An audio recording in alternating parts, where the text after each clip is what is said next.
Salut les amis, j'espère que vous allez bien, vous êtes en forme. Moi je suis en train de me relaxer devant un feu parce que l'hiver arrive, le temps a été clément jusqu'à maintenant, mais voilà, on commence à avoir des températures en fin de journée qui sont un petit peu plus froides.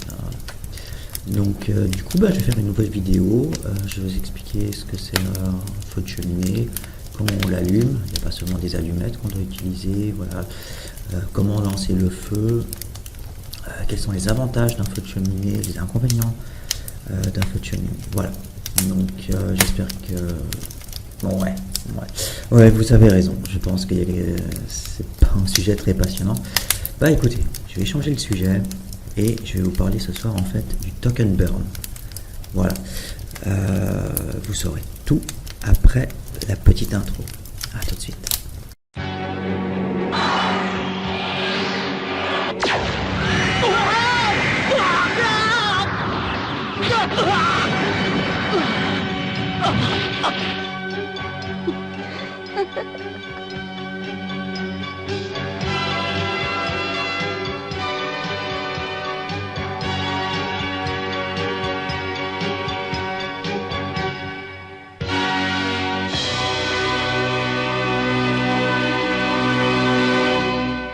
Alors, je pense que vous connaissez tous et toutes ces tokens avec une supply, enfin une offre de tokens immense.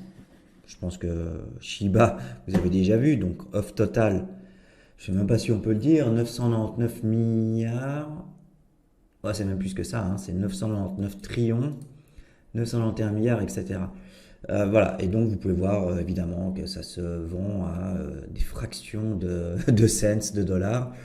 Donc voilà, donc c'est surtout en fait à la limite, ce genre de projet au début que le token burn a été installé pour réduire cette circulation évidemment beaucoup trop grande. Car oui, c'est vrai, on peut brûler des crypto-monnaies et c'est comparable à mettre le feu à des espèces, donc des billets de banque, ou à des œuvres d'art aussi, bien que le processus soit un peu plus complexe évidemment que d'allumer une allumette. Alors, comment ces crypto-monnaies peuvent-elles augmenter le prix pour devenir un investissement plus intéressant? C'est là qu'intervient le token burn. En français, on peut parler de combustion de jetons numériques. J'utiliserai soit l'un soit l'autre. Soyez juste attentifs que token burn, c'est l'anglais. Voilà. Alors, brûler des crypto-monnaies, en fait, ça signifie juste retirer des jetons de la circulation pour en réduire le nombre. Ça peut présenter évidemment de nombreux avantages pour l'écosystème. On va le voir dans pas longtemps. Alors, pourquoi les jetons sont-ils brûlés? En fait, ça peut entraîner une augmentation du prix du jeton qui sont encore en circulation. Le prix d'un actif peut être considéré, donc ça, si vous connaissez un petit peu l'économie, hein, comme une relation entre l'offre et la demande. Donc, si l'offre est plus importante que la demande, alors évidemment, le prix de l'actif va augmenter. Inversement, si l'offre est inférieure à la demande, le prix va tout simplement baisser. Le token burn peut aussi en fait être utilisé pour contrôler ou maintenir l'inflation du token en question. C'est-à-dire que le fait de brûler, petit à petit, ça réduit la supply et au fil du temps, ça va aider à lutter contre l'inflation.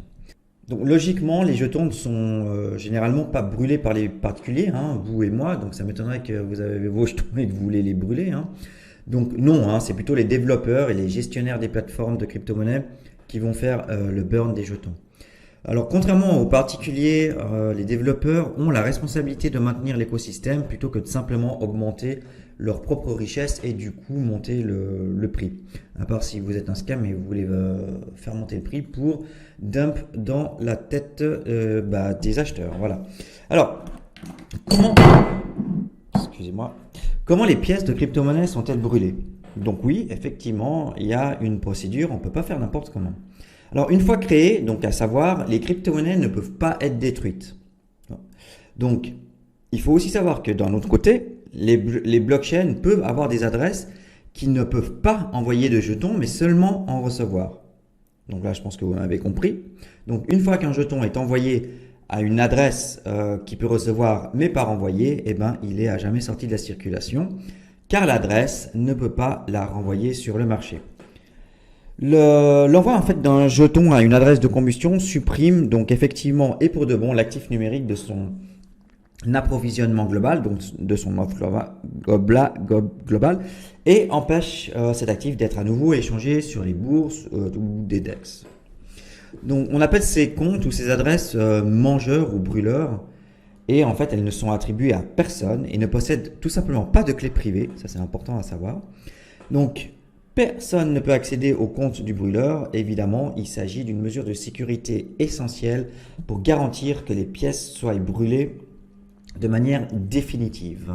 Est-ce qu'un token burn pourrait en fait être un événement dont vous pourriez profiter pour faire un peu d'argent? C'est-à-dire que ben voilà, il y a un token burn, vous achetez le token peut-être 2, 3, 4 semaines à l'avance, vous attendez que l'événement arrive et le prix va monter et vous faites de l'argent.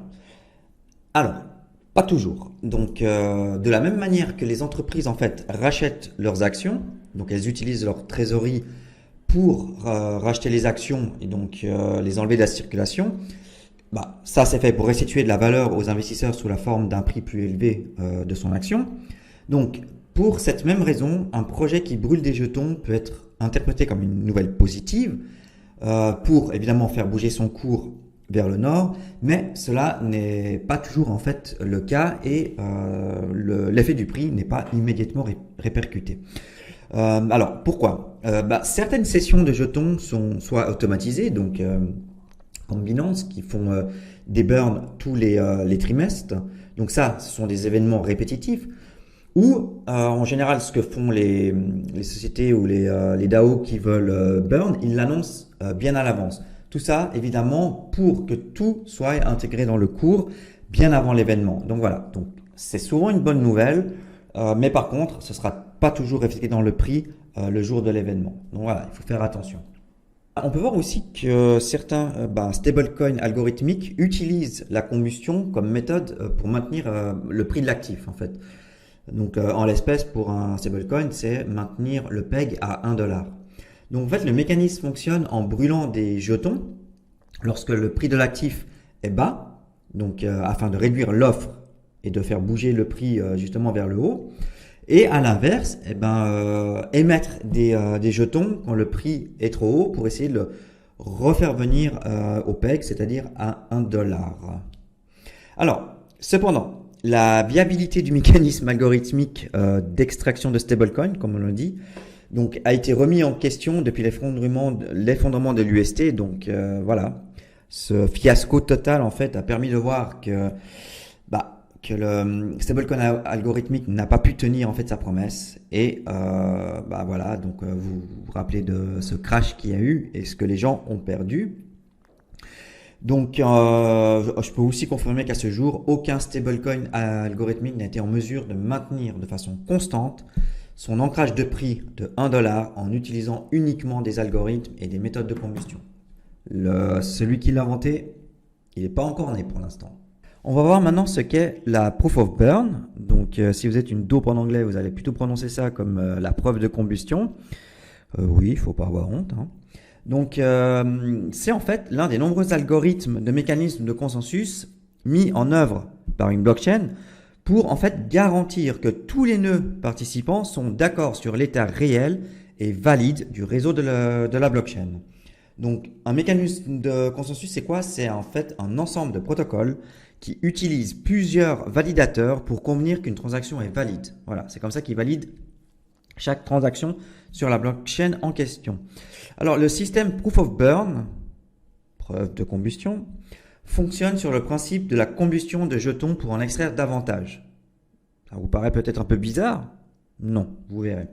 Dans ce système, en fait, les mineurs de crypto-monnaies brûlent les jetons qu'ils possèdent. Oui, alors jusque-là, c'est pas très bien. En fait, ça leur donne le droit de miner de nouveaux blocs de transactions en proportion des jetons brûlés. Bon. En retour, les mineurs gagnent des récompenses dans le jeton natif de la blockchain. Pourquoi pas? Vous brûlez, vous validez les transactions et vous recevez des nouveaux jetons. Voilà. On va passer maintenant aux avantages et aux inconvénients donc, du token burn.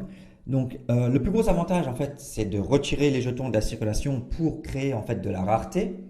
Mais est-ce que le brûlage de ces pièces augmente-t-il vraiment le prix?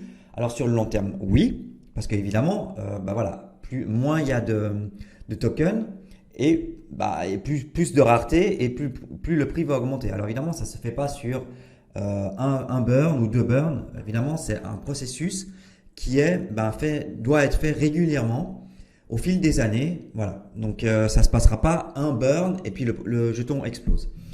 Le burn, en fait, crée également une stabilité économique dans l'écosystème. Comment? Eh ben, comme les jetons n'ont pas d'autorité centrale qui régisse en fait leur distribution, il n'existe pas de mesures traditionnelles pour contrôler l'inflation. Voilà, vous n'aurez pas la Fed qui va prendre des décisions de monter les taux pour contrôler l'inflation et ce genre de choses. C'est là que le token burn peut être utilisé pour stabiliser le jeton comme un outil déflationniste. Voilà. Côté des inconvénients, l'effet du burn dépend de la confiance et du sentiment des investisseurs, ça c'est clair.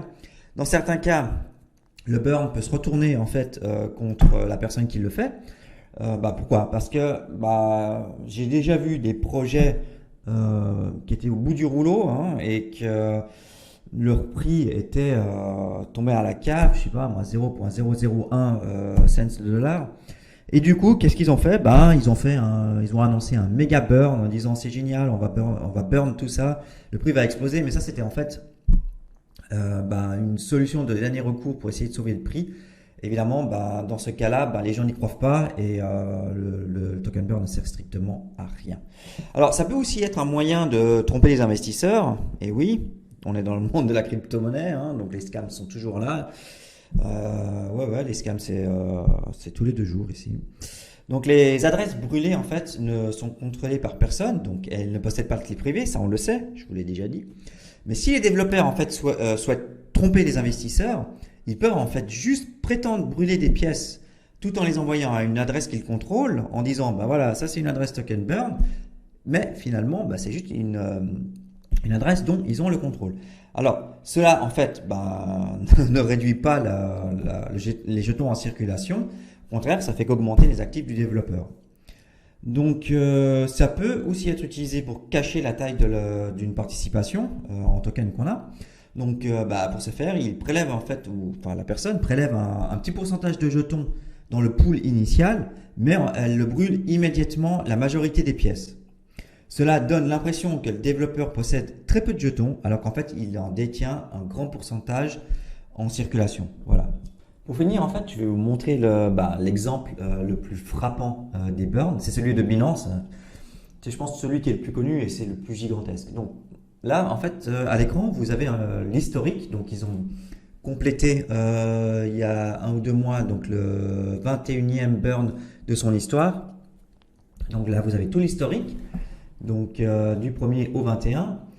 Alors le premier, donc ça fait 0,49% de la circulating supply, donc de l'offre en circulation.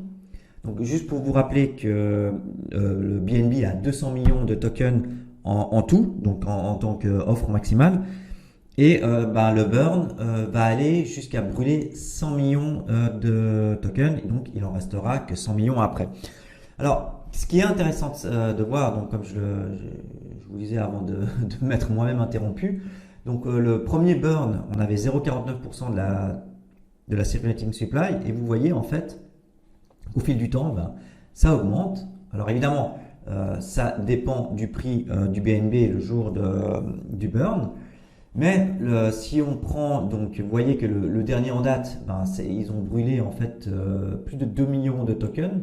Alors c'est pas évidemment pas la fois la plus gigantesque, c'est ici. Donc le 12e burn, ils ont burn 3 millions, plus de 3 millions de tokens parce que le prix était super bas. Voilà. Donc quand le prix est super haut ici à 541 $, donc vous burnez beaucoup moins de tokens.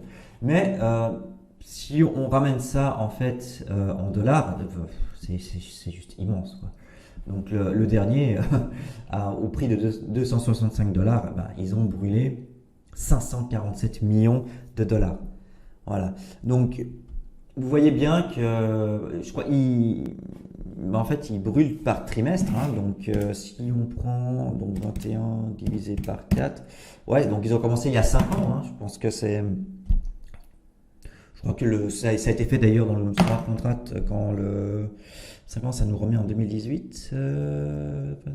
Ouais, ils ont commencé, je crois, le jour qu'ils ont créé la plateforme, à peu près.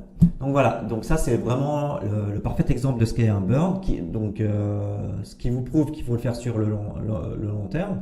Donc là, évidemment, il y a encore beaucoup à faire parce que, alors j'ai évidemment pas calculé combien ils ont burn jusqu'à maintenant, mais vous voyez que on est entre 20 et 25 millions là, et ils doivent encore aller à 100 millions. Donc il reste encore quelques années avant que les 100 millions de leur goal en fait soient atteints.